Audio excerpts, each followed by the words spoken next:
Selamat malam pemirsa Hope Channel Indonesia dimanapun Anda berada. Senang malam hari ini kami kembali menjumpai saudara sekalian dalam program Kamu Bisa, Karya Mulia Bisnis Luar Biasa.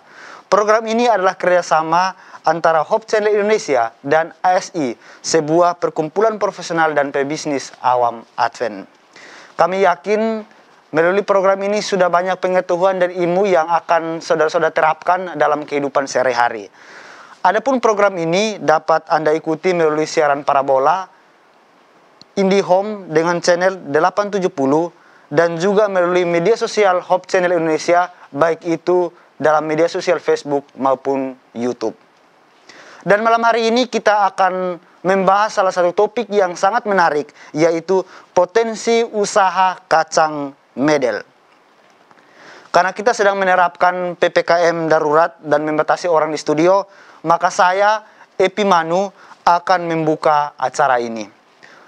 Pemirsa Hope Channel Indonesia dimanapun Anda berada, malam hari ini saya tidak sendiri di studio karena kita telah terhubung dengan narasumber dan juga moderator yang akan menuntun pelajaran kita dalam program Kamu Bisa yang berada, dan mereka berada di luar studio ini. Oleh sebab itu, pada kesempatan yang indah ini, saya akan langsung menyerahkan kepada Bapak Guntur Siboro sebagai moderator, dan Bapak Guntur Siboro akan langsung memperkenalkan narasumber kita pada malam hari ini dan membuka program kita malam hari ini. Dipersilahkan. Baik, terima kasih Bro Epi yang sudah buka dari studio, menjadi host di studio. Baik, saya Guntur Siboro akan menjadi moderator pada acara ini. Kita tadi seperti Bro Epi katakan akan membahas potensi usaha kacang mede atau dalam bahasa Inggris dikenal cashew nut ya. Nah, kita akan ditemani malam ini dengan narasumber praktisi kita, Bapak Bornok Situmoyang. Beliau berasal dari Kalabahi, dari Alor. Kita sapa dulu Pak Bornok Situmoyang. Selamat malam Pak Bornok. Apakah dengar Pak Bornok? Selamat malam. Mungkin ada sedikit kendala sinyal, tapi sudah kita lihat di layar kita, Pak Bornok bersama kita dari Kalabahi, dari Alor. Kemudian kita akan seperti biasa ditemani oleh 3 narasumber ahli. Yang pertama, Profesor Insinyur Daniel Saputra, MS Agriculture Engineering PhD. Beliau adalah pakar teknologi pertanian dari Universitas Sriwijaya di Palembang. Selamat malam Prof. Daniel. Selamat malam Pak Guntur, selamat malam pemirsa semuanya. Baik, salam sehat ya. Apa kabar di Palembang? Makin panas. Makin panas ya. Baik, di Jakarta sudah mulai hujan. Kemudian kita akan ditemani narasumber ahli kedua, Dr. Insinyur Peter Kuno, Master Agriculture. Beliau adalah pakar konservasi lahan atau tentang tanah dari Universitas Patimura di Ambon. Selamat malam Dr. Kuno. Selamat malam Pak Guntur, selamat malam pemirsa semua. Baik. Kemudian kita akan ditemani narasumber ahli kita yang ketiga, Dr. Insinyur Zakaria Sukom MP. Beliau adalah pakar budidaya pertanian, budidaya tanaman dari Universitas Patimura. Selamat malam Dr. Hukom. Selamat malam Pak Guntur, selamat malam pemirsa. Baik, terima kasih. Narasumber praktisi kita drop sebentar, mungkin karena sinyal yang kurang baik. Nah, sebelum kita akan berbincang-bincang dengan Pak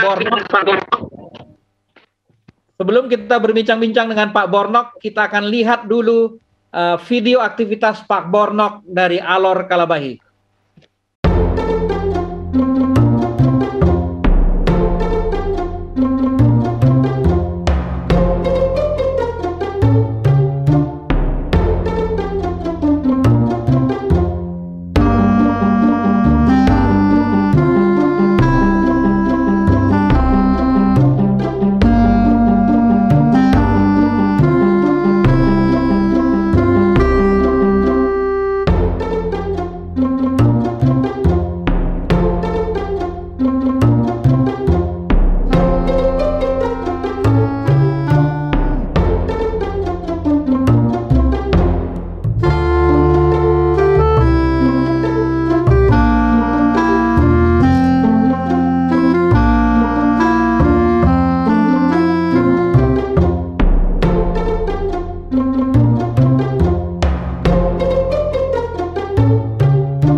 yang kita sudah lihat dari Pak Bornok di Alor Kalabahi ya.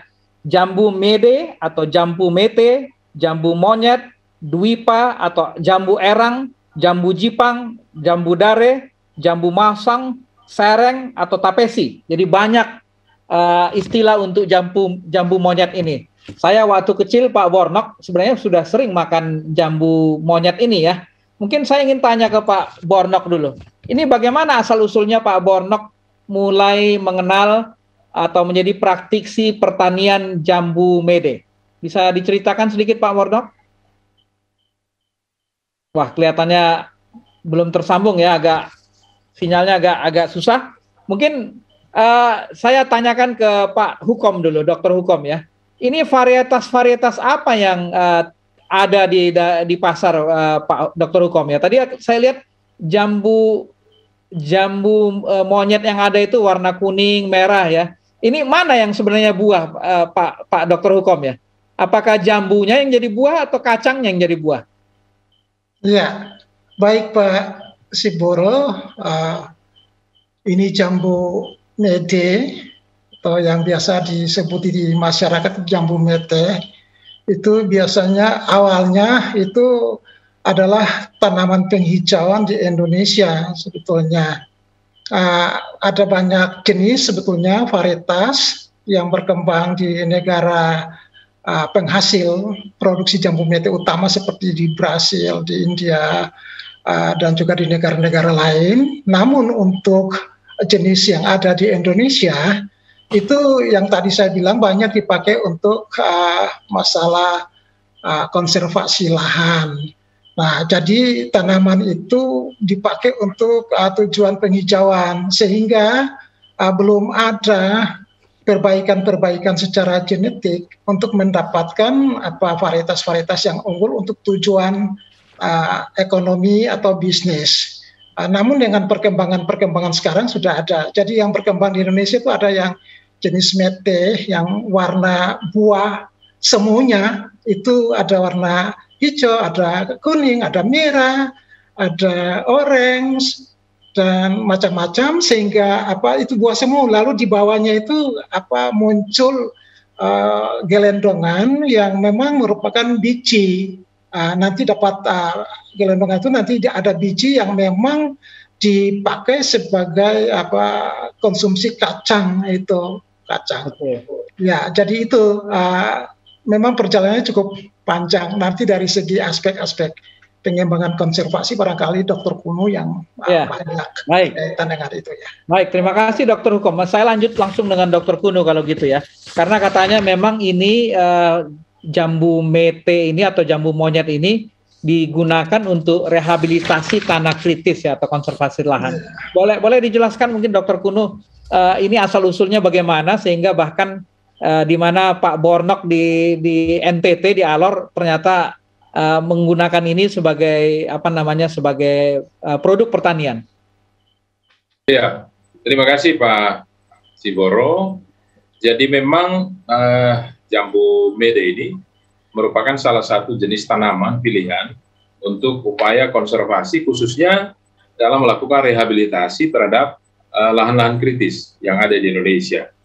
Dan dari pengalaman pelaksanaan gerahan di Indonesia, ini salah satu tanaman, walaupun memang tidak banyak yang meminta tanaman ini, namun karena dia punya syarat tumbuh yang seperti katakan di Alor atau di NTT, itu pada kondisi tertentu sangat sesuai untuk ditanami di lahan kritis. Dia dapat tumbuh dengan baik, sampai pada ketinggian 1.200 meter dari permukaan laut, tapi memang yang paling ideal atau yang paling optimum itu pada ketinggian 700 meter dari permukaan laut. Dan dia tidak butuh banyak air sebenarnya, walaupun untuk kondisi curah hujan sampai 2.500 atau 1.500 saja itu sudah sangat bagus untuk pertumbuhannya. Dan di bawah itu asal jangan di bawah 1.300 mm per tahun. Dan kalau dilihat dari sisi tanahnya juga, itu tanah-tanah berpasir yang sangat baik untuknya, sehingga memang secara umum lahan-lahan kritis pun tanaman ini, jambu mede ini dapat ditanami dan bertumbuh dengan baik, sehingga menjadi salah satu alternatif untuk tanaman konservasi di lahan-lahan kritis. Demikian Pak Ibu. Baik, terima kasih Dr. Kuno. Pak Bornok sudah terhubung ya, boleh acungkan jempol kalau sudah terhubung. Baik, mungkin saya tanya Pak Bornok ya, sudah berapa lama Pak Bornok tanda kutip bergaul dengan tanaman jambu mete ini atau kacang mete ini, dan bagaimana mulanya Pak Bornok terlibat dalam katakanlah budidaya jambu mete ini? Silakan Pak Bornok. Ya, terima kasih Pak Guntur ya diberikan kesempatan. Selamat malam bagi pemirsa.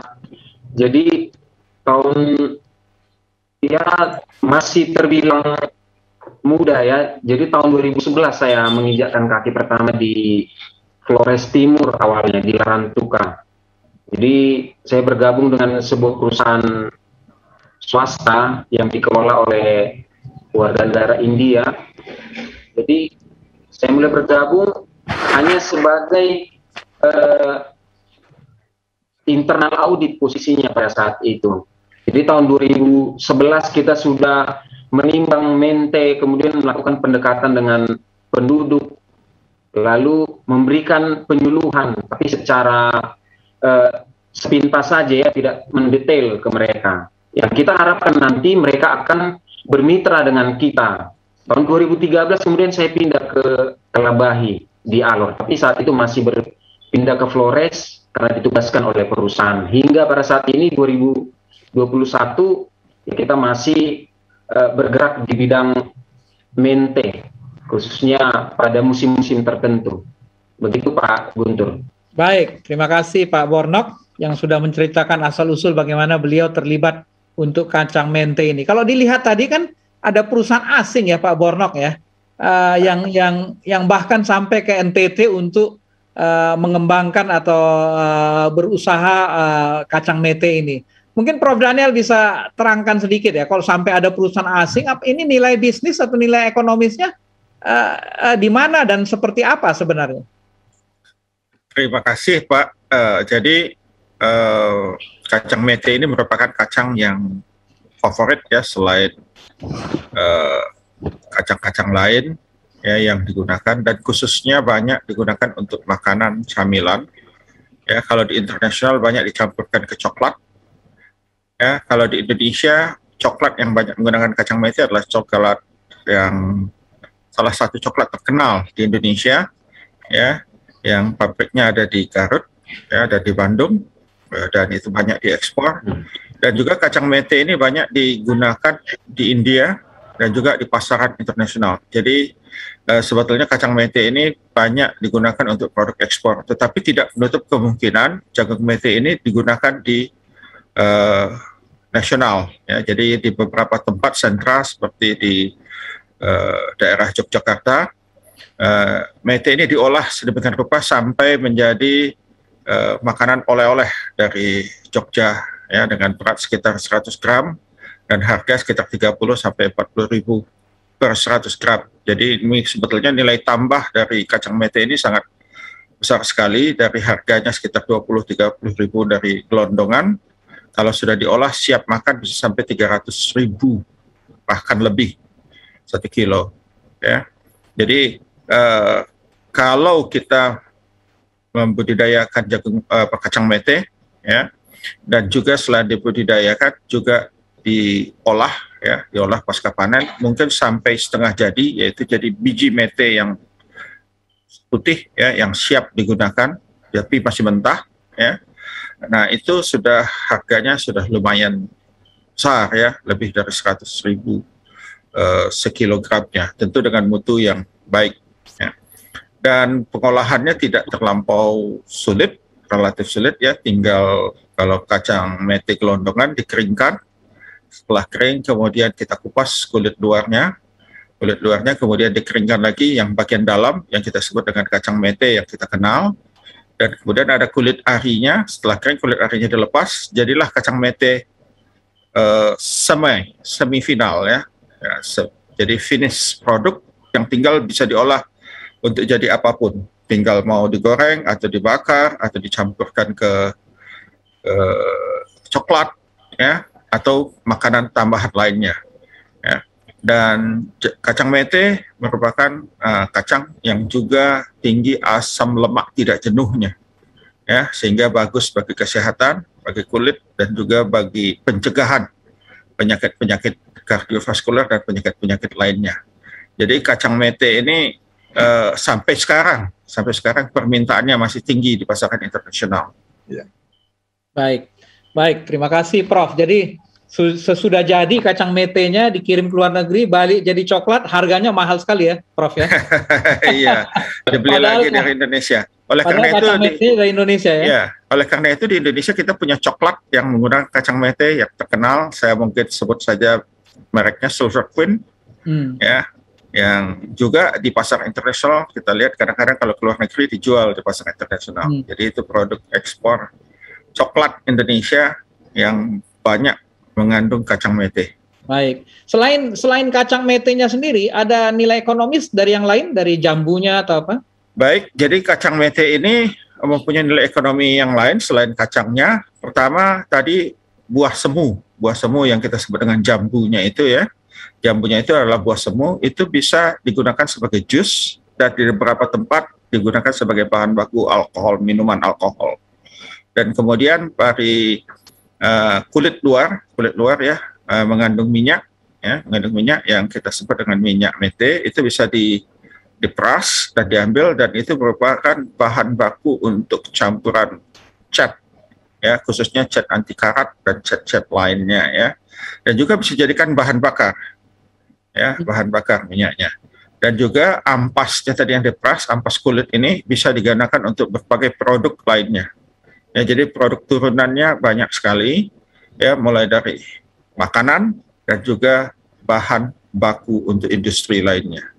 Sehingga kalau kita kalau dalam skala besar, maka itu akan lebih menguntungkan. Tetapi untuk skala kecil, untuk tingkat petani, saya menganjurkan mereka jangan menjualnya gelondongan. Ya, jadi lebih baik mereka mengusahakannya, mengeringkan, kemudian mengupas, ya, dan kemudian mengeringkan sampai menjadi produk semi finish tadi ya, sehingga harganya bisa menjadi lebih dari 100.000. Baik, terima kasih Prof. Ini aspek ekonomisnya kan, aspek bisnisnya luar biasa. Saya ingin tanya Pak Bornok ya, kalau di Alor atau di NTT sendiri apa saja yang dipergunakan? Apakah seperti yang disampaikan Prof Daniel tadi atau hanya sebatas jual gelondongan? Silakan Pak Bornok. Suaranya nggak kedengaran Pak Bornok?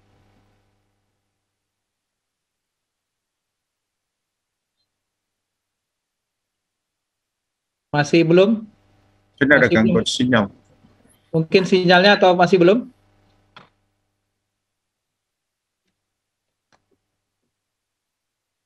Apakah tersambung? Baik, kalau belum tersambung mungkin tersambung lagi. Saya tanya Pak Dr. Hukom dulu. Ini kan namanya jambu monyet, jambu mete ya. Tapi bukan termasuk famili jambu, bukan termasuk famili kacang-kacangan. Ini termasuk famili apa nih Pak Dr. Hukom? Iya, terima kasih Pak Siboro. Memang penyebutannya jambu, macam-macam nama sebutan dari tiap-tiap daerah, tetapi sebetulnya dia bukan berasal dari famili jambu atau kacang, tetapi dia berasal dari famili Anacardiaceae yang dikategorikan dalam famili mangga, tanaman mangga. Jadi sifatnya, buahnya, bijinya, botaninya dari buahnya itu mirip dengan tanaman mangga, Pak. Baik, terima kasih. Tadi Dr. Kunu menyampaikan ini baik untuk konservasi lahan atau tanah kritis ya. Tadi kalau lihat dari videonya Pak Bornok, itu kan pohonnya lumayan tinggi ya, sekitar 10 sampai 15 meter. Akarnya akar tunggang katanya ya. Jadi ini termasuk kategori tanaman keras sebenarnya, berkayu ya. Nah, itu apa hubungannya dengan tanah dan mungkin lahan kemiringan, mungkin Dr. Kunu yang bisa pelajari. Ya, terima kasih Pak. Jadi memang dalam usaha konservasi sekaligus penggunaan di banyak tempat itu mereka menggunakannya untuk tanaman untuk lahan-lahan yang sudah kritis, karena tajuknya maupun perakarannya itu yang punya peran yang sangat penting. Selain melindungi permukaan tanah itu sendiri, masa perakarannya itu dengan akar sungai yang dalam punya kemampuan untuk melakukan atau menstabilkan kelerengan lahan yang jadi lahan-lahan yang miring itu sangat baik sekali untuk penanaman tanaman-tanaman keras seperti ini, apalagi dengan perakaran sungai yang dalam. Nah, dengan cara demikian dia bisa menahan massa tanah untuk bergerak, ya, yang kita selalu kenal dengan longsoran atau gerakan massa tanah, ya, yang dapat menimbulkan bencana bagi tentu saja bagi masyarakat, misalnya kalau yang tinggalnya di area-area seperti itu, sehingga tanaman jambu mede ini sangat baik memang untuk dipilih sebagai tanaman konservasi. Kalau tadi saya sampaikan awal, karena kemampuannya untuk tumbuh malah di lahan kritis pun dia bisa tumbuh dengan baik, sehingga tentu ini pilihan yang terbaik, salah satu pilihan terbaik untuk melakukan konservasi lahan atau tanah dengan menggunakan tanaman. Baik. Demikian. Baik, Pak Bornok sudah tersambung, boleh di-unmute dulu Pak Bornok. Kelihatannya masih Pak Bornok. Ya, baik. Sebelum kita lanjut dengan Pak Bornok kembali, ini tanaman ini aslinya dari mana Pak Dr. Hukom ya? Kemudian di daerah mana saja kebanyakan sentra jambu mete ini di Indonesia? Iya, baik Pak Siboro, ini jambu mete ini sumber awal penyebarannya itu berasal dari negara Brasil bagian tenggara.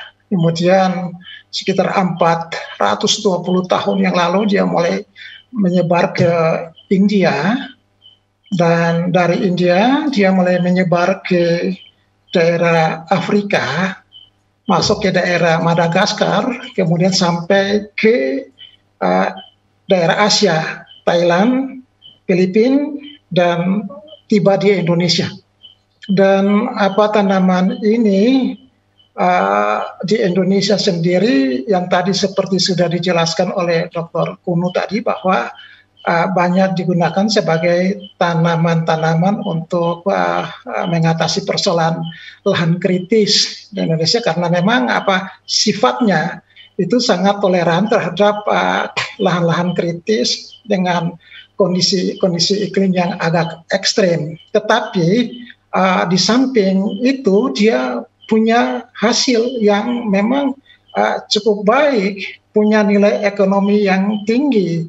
Nah, kalau kita lihat dari paparan-paparan diskusi yang lalu, ataupun tadi dijelaskan oleh Prof. Daniel, bahwa punya potensi untuk dikembangkan. Nah, kalau seandainya dulu kita pakai untuk sebagai tanaman penghijauan reboisasi dengan mungkin tingkat produktivitas dan kualitas hasil kernelnya atau kacangnya itu yang masih rendah, bila dibandingkan dengan di Brasil, di India, di negara-negara seperti Thailand yang sudah memang merupakan komoditi utama untuk ekspor, itu berbeda lagi.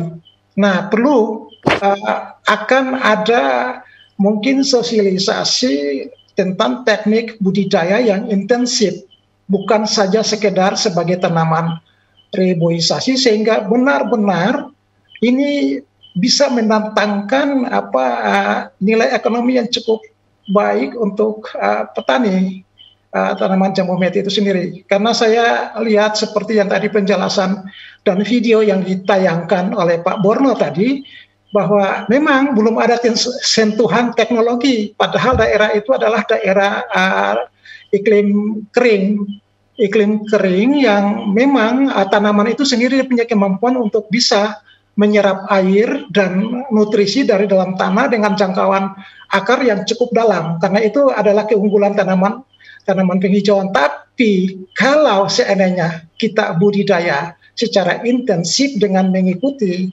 persyaratan budidaya tanaman, mungkin kita akan mendapatkan hasil seperti di Brasil, seperti di India, karena kita punya produksi di Indonesia masih rendah.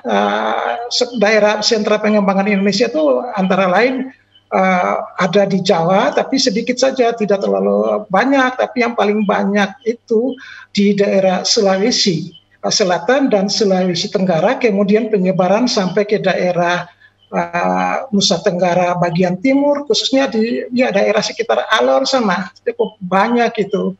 Karena memang iklim di sana cocok untuk pengembangan tanaman ini. Nah, oleh karena itu, kalau seandainya ini diperhatikan untuk dibudidayakan secara intensif untuk mendapatkan tujuan akhir untuk bisnis atau menambahkan nilai income petani, justru malah punya hasil yang baik karena produksi rata-rata di daerah sentra di Indonesia ini cuma berkisar 300 sampai dengan 600 kilogram per hektar, padahal yang sudah dicapai di pusat sentra di dunia itu sampai dengan 1.000 sampai 3.000 kilogram atau 1 sampai 3 ton per hektar. Nah, ini berarti bahwa teknik budidaya yang perlu diperhatikan. Mengingat sekarang kebutuhan jambu mete ini untuk kernelnya itu sangat menjanjikan sekali. Kebutuhan dunia saja cukup tinggi, belum mencapai produksi nasional, dan kita sangat rendah sekali, produksi internasional aja belum bisa mencukupi permintaan negara impor. Nah, ini merupakan satu peluang sebetulnya untuk dibudidayakan secara intensif. Begitu Pak Siboro. Baik, terima kasih Dr. Hukom. Jadi mungkin kita akan bicarakan nanti ya, karena kelihatannya teknologi budidaya belum terlalu banyak dipergunakan, termasuk oleh Pak Bornok di NTT atau di Alor. Baik, para pemirsa, sebelum kita melanjutkan, kita akan melihat dulu yang satu ini. Namun jika Anda memiliki pertanyaan, dapat Anda sampaikan melalui chat di YouTube atau Facebook, atau bahkan melalui kontak center Hope Channel, sehingga kita boleh nanti menjawab pertanyaan-pertanyaan yang ada baik dari narasumber praktisi kita Pak Bornok maupun narasumber ahli kita Dr. Kuno, Dr. Hukom, dan Prof. Daniel. Kita lihat dulu yang satu ini.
Baik, kita kembali di acara Kamu Bisa episode yang ke-55 dengan topik potensi usaha kacang mede atau cashew nut.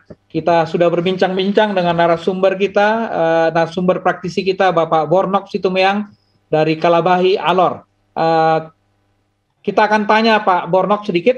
Tadi Prof. Daniel sudah menceritakan nilai ekonomis. Nah, kalau di Alor atau di NTT, nilai ekonomis apa yang diutilisasi, Pak? Apakah hanya kacang metenya saja atau juga jambu metenya juga?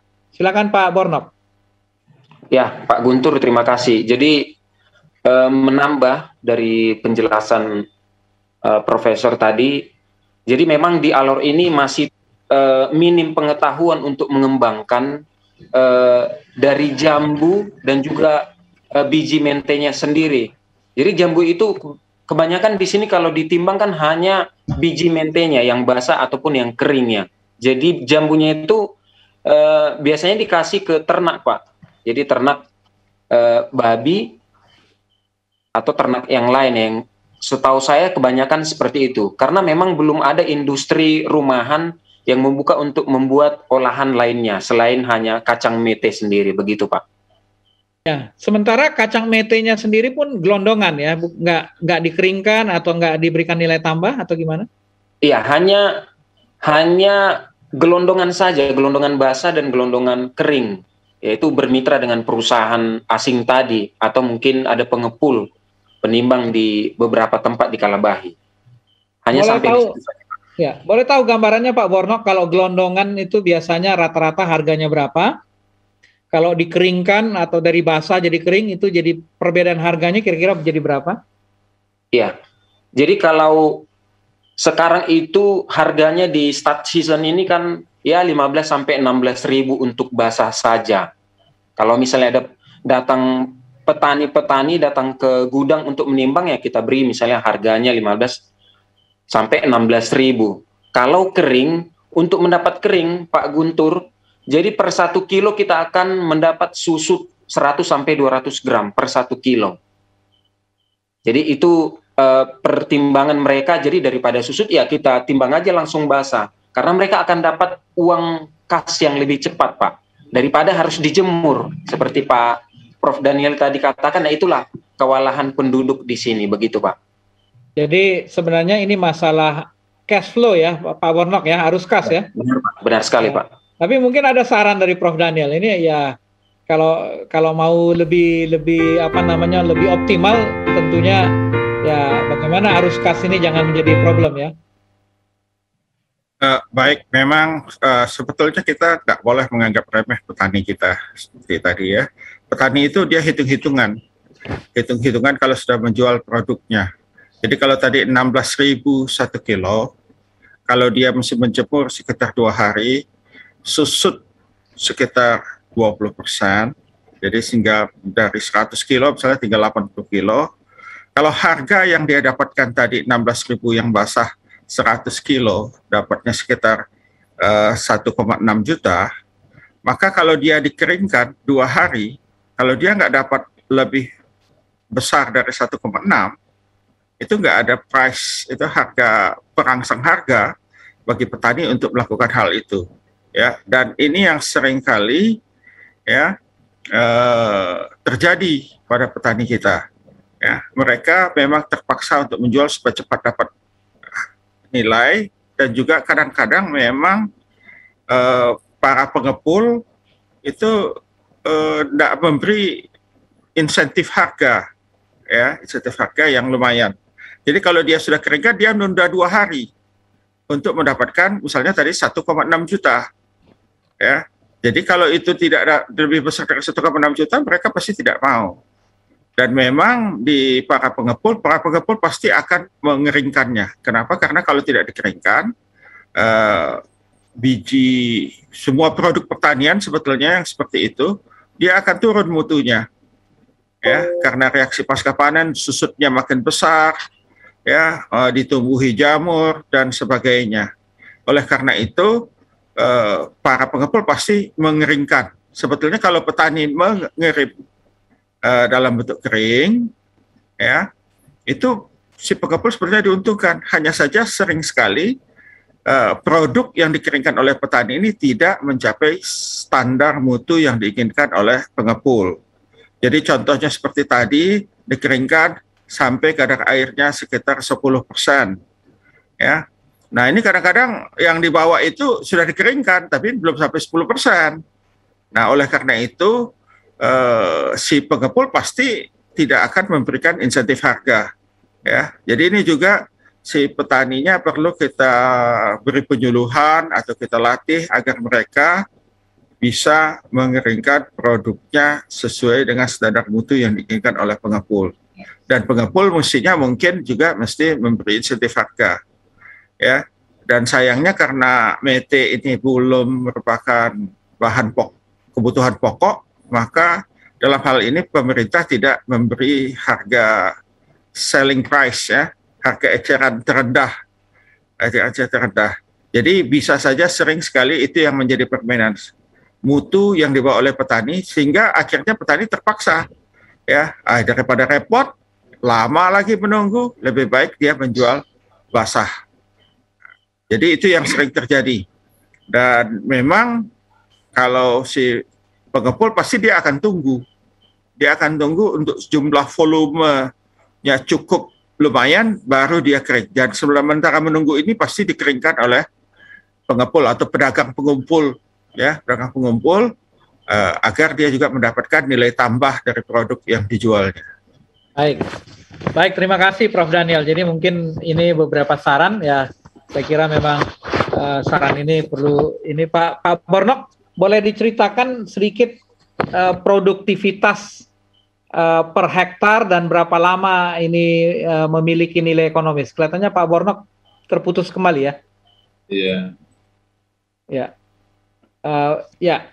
Tadi Pak Dr. Hukum menyampaikan berapa produktivitas rata-rata katakanlah tanpa budidaya yang benar, berapa tadi Dr. Hukum? Ya, jadi informasi dari berbagai hasil ada penelitian, laporan hasil penelitian, khususnya tingkat produktivitas tanaman jambu mete di Indonesia itu punya tingkat produktivitasnya itu berkisar dari 350 kilogram sampai dengan 600 kilogram per hektar. Jadi saya bandingkan dengan negara produsen yang sudah terbaik di dunia, khususnya Brasil, kemudian India, dan juga ada di Thailand, itu mereka sudah mencapai produktivitas 1 ton sampai 3 ton per hektar. Itu berarti bahwa teknik budidaya sudah dilakukan secara baik dengan memperhatikan kondisi-kondisi faktor tumbuh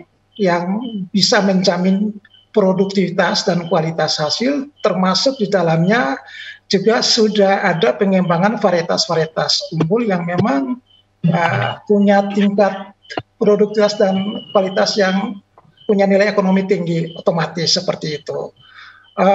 Kalau di daerah kita, saya pikir kalau itu dilakukan secara baik, hasilnya pasti naik lagi dan bisa menambah income karena masih terlalu rendah itu produktivitas per 1 hektar lahan itu masih terlalu rendah tingkat produktivitasnya. Baik. Mungkin seperti itu Pak Guntur. Nanti kalau memang bagaimananya teknik untuk meningkatkan itu kan sama saja dengan jenis-jenis tanaman yang lain, namun kita harus memperhatikan aspek-aspek penting khususnya terhadap kualitas. Itu yang perlu mungkin bisa kita nanti akan jangkau ke sana. Terima kasih Pak. Baik, terima kasih Dr. Hukum. Mungkin Pak Bornok sudah terhubung kembali. Tadi pertanyaan saya, berapa produktivitas per hektar kira-kira kalau di daerah NTT? Ya, kalau untuk di Kalabahi sendiri Pak, itu bisa mencapai hanya sampai batasan 600 kilo untuk per hektar tadi. Karena memang banyak di sini tanaman yang sudah berumur sampai belasan tahun ya, bahkan 20 tahun. Seperti pada video tadi, ada sampai ukuran tinggi pohon sampai 15 meter. Seperti itu Pak. Baik, ini tanpa menggunakan teknologi budidaya ya, masih 600 kilo per hektar ya. Ini berapa tahun mulai dia memiliki nilai ekonomis Pak Bornok? Umur berapa tahun? Kalau dia dimulai dari bijinya, jadi kita tidak cangkok atau pakai sistem lain, dia bisa tahun keempat dia akan mendapat buah pertama Pak.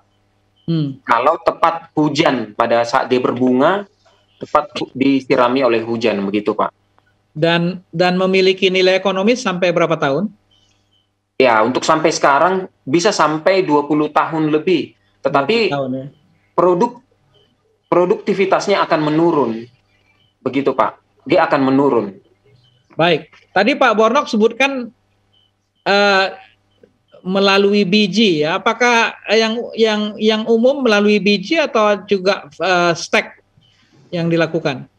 Di sini ada beberapa teman di Pantar, sudah ada yang sudah paham akan dia memakai cangkok selain biji ya. Jadi ada sudah disemai, nanti akan dibawa ke Pulau Pantar karena ada beberapa lahannya yang tidak digunakan untuk ditanami pohon. Jadi dia buat dari secara cangkok begitu Pak. Karena mungkin dia udah lebih paham untuk penanaman jambu tersebut. Kalau dengan cangkok bisa menghemat berapa tahun tuh Pak?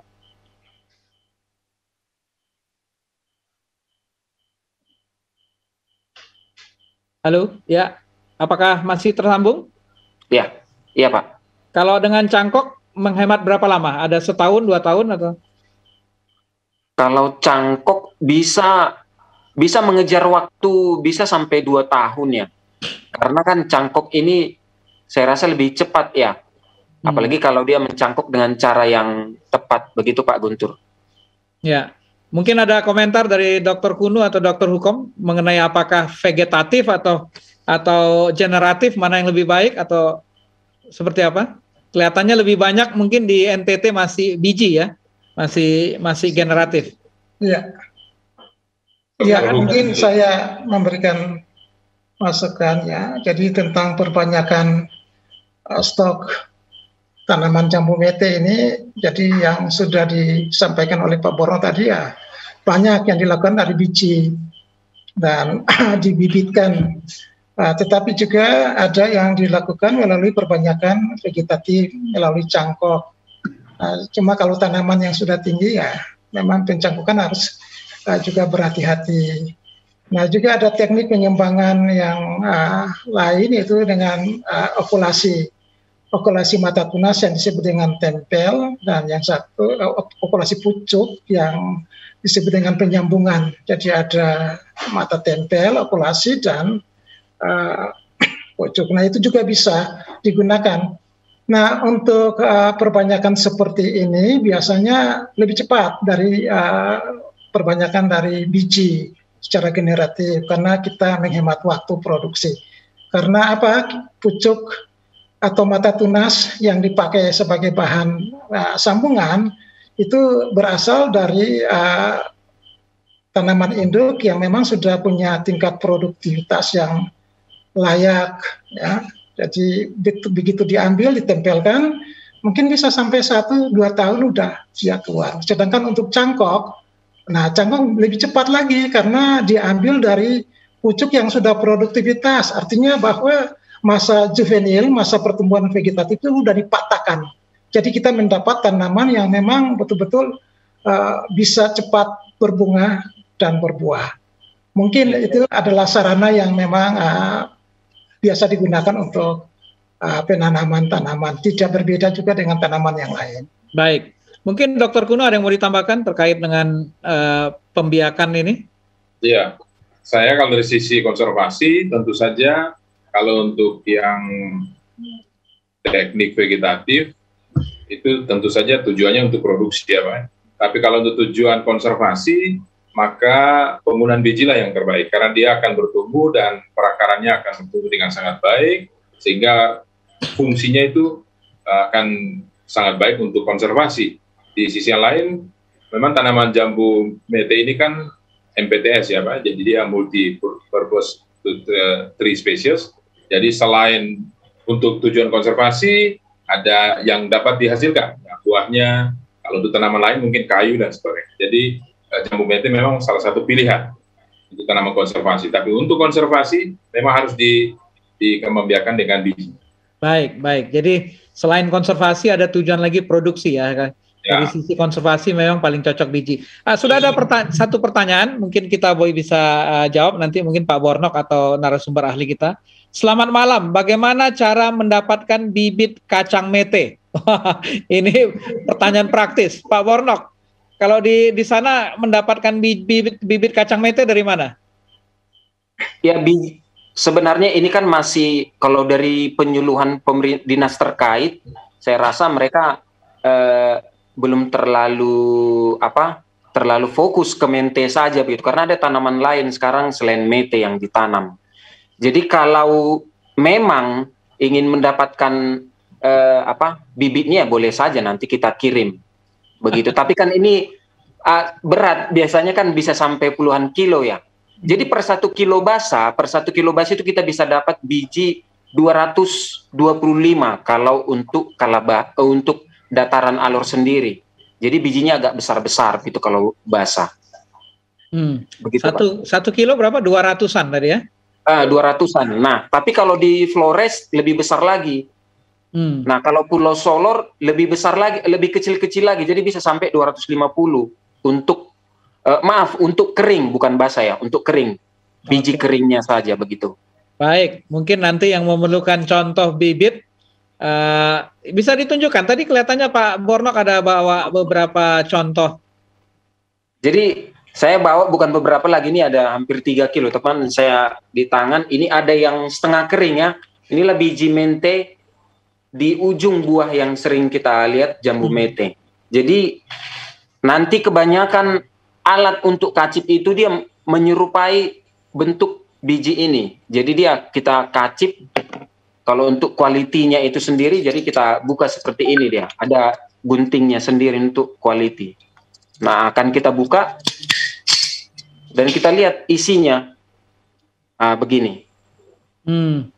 Wah, itu ini yang biasa saya lihat di coklat itu. Iya, benar. Kalau di coklat kan sedikit Pak biasanya Pak. Paling 1 butir untuk 1 silver queen yang sedang ya. Iya. Oke. Jadi, nah itu boleh diterangkan sedikit Pak, kalau dari biji menanamnya seperti apa? Mungkin supaya kita tahu.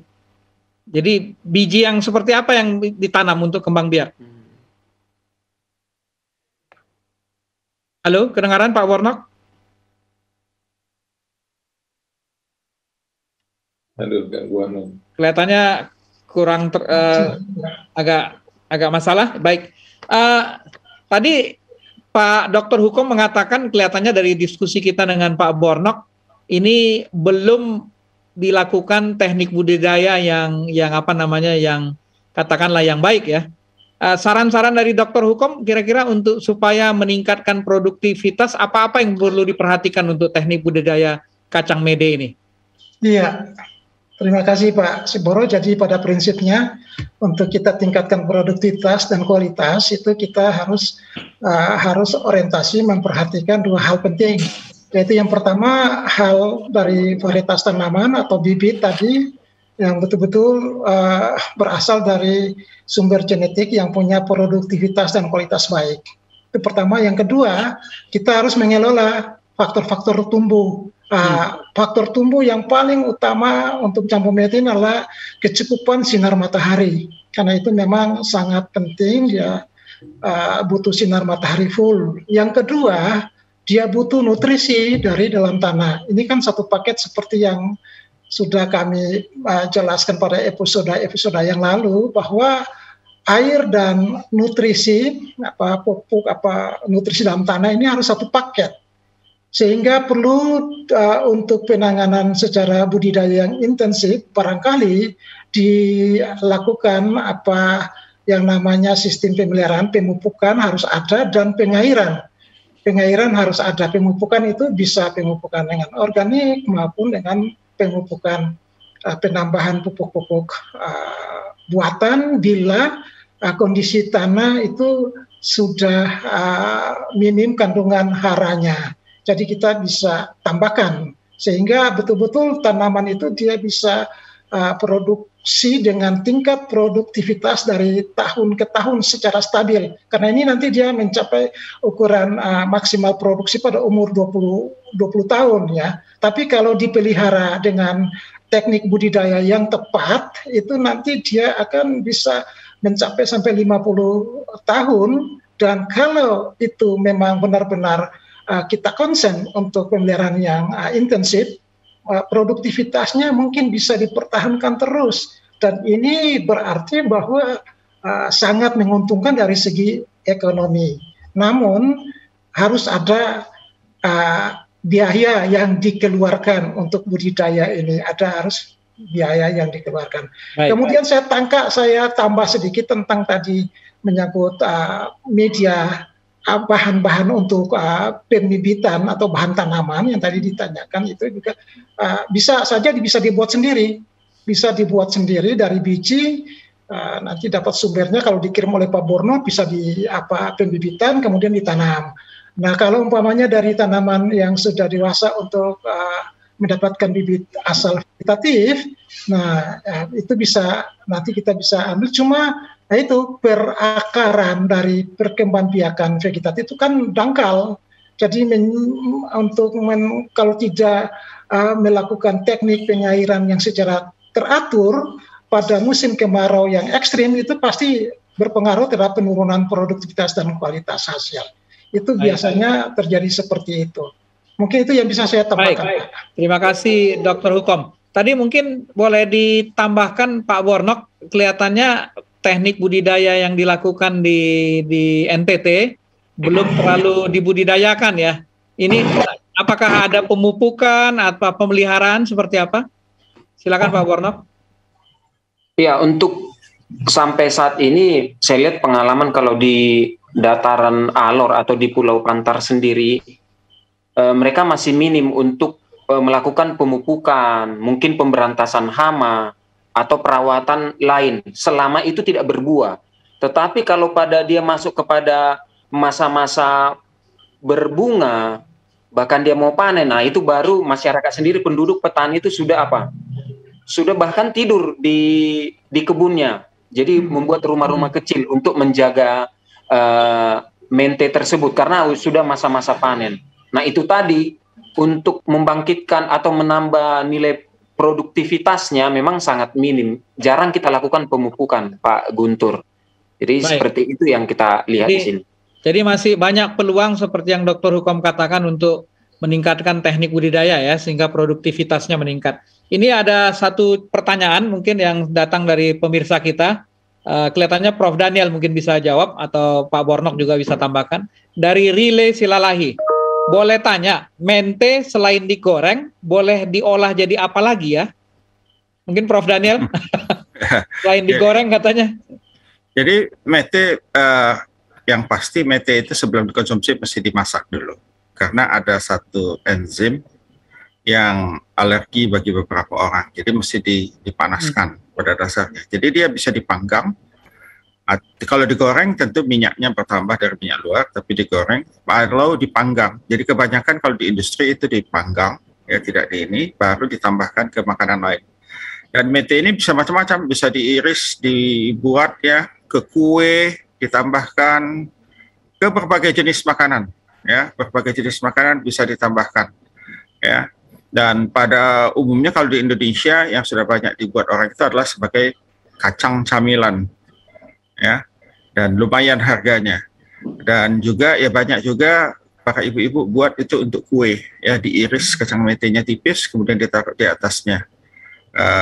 Banyak lagi ya kue-kue yang ditambahkan, khususnya mete yang ada beberapa mutu, tapi mete yang mutu rendah artinya pecah, ya. Kacangnya pecah itu sering dijadikan untuk campuran kue kering ya. Jadi peluang usaha UMKM untuk menggunakan mete, kalau mau beli lebih murah, beli yang sudah pecah, itu bisa ditabur ya sebagai topping pada mungkin es krim atau apapun gitu ya, jual minuman di atasnya dikasih topping kacang mete atau makanan apapun dikasih topping, itu meningkatkan nilai tambah dari produk kita. Jadi kacang mete ini dapat digunakan macam-macam ya, bisa digoreng, bisa dipanggang ya, atau di bake ya, ataupun bisa direbus ya kalau mau lebih sehat ya. Baik, terima kasih Prof. Daniel. Mungkin berarti orang kalau ngemil kacang mete di Alor biasa ya Pak Bornok ya? Iya Pak, biasa Pak. Tapi kalau itu kan kalau pada ini musim-musim hari raya besar ya begitu. Nanti ada beberapa toko yang menjual dan ada juga petani yang memang menggoreng dan menjajakannya ke rumah-rumah. Baik. Ada pertanyaan satu lagi, mungkin Pak Bornok bisa jawab, nanti dibantu dengan Prof. Daniel. Bagaimana cara mengupas yang terbaik? Ya, mengupas yang terbaik, kalau kita tidak punya alat ya susah ya. Kalau biasanya kan kita biasanya ada bakar gitu kalau hanya untuk makan-makan. Tapi kalau untuk usaha mungkin usaha mikro ya. Jadi memang ada alatnya sebenarnya, namanya kacip ya, kacip mente. Jadi alat kupasnya.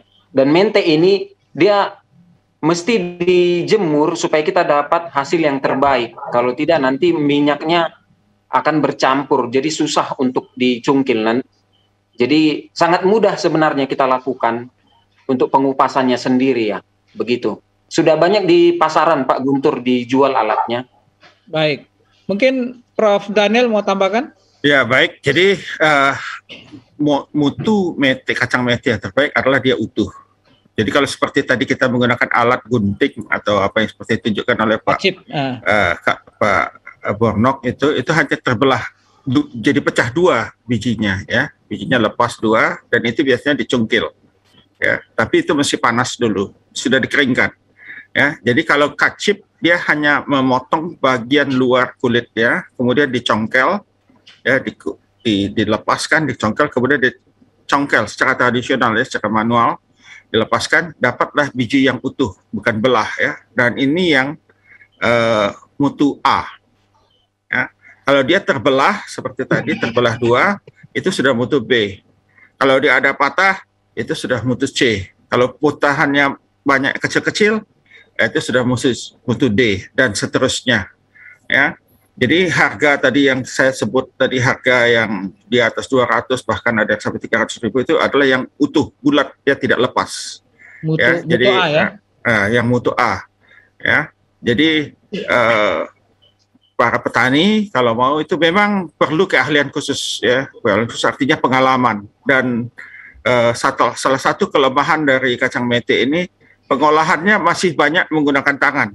Jadi kalau dia dilepaskan utuh bulat, masih dikeringkan lagi, kulit arinya masih bisa dilepas, baru kita dapatkan kacang utuh yang putih.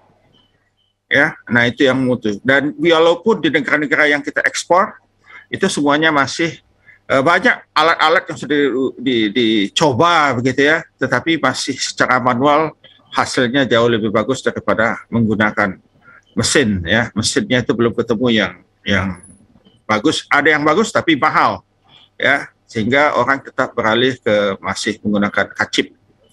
Baik, terima kasih Prof. Tidak terasa kita sudah hampir 1 jam kita berbincang mengenai potensi usaha kacang mede. Sebelum kita akhiri, saya ingin masing-masing dari narasumber kita memberikan nasihat atau motivasi bagi para pemirsa kita. Mungkin mulai dari Dr. Kuno, ada konklusi atau nasihat terkait dengan kacang mede ini? Silakan ya. Dr. Kuno. Terima kasih Pak Siboro. Saudara-saudara pemirsa, saya kira tanaman ini karena dia memiliki peran yang sangat baik dan dapat beradaptasi pada lahan kritis, maka untuk lahan-lahan yang masih kosong, yang tidak dimanfaatkan, sebaiknya ditanami dengan tanaman ini.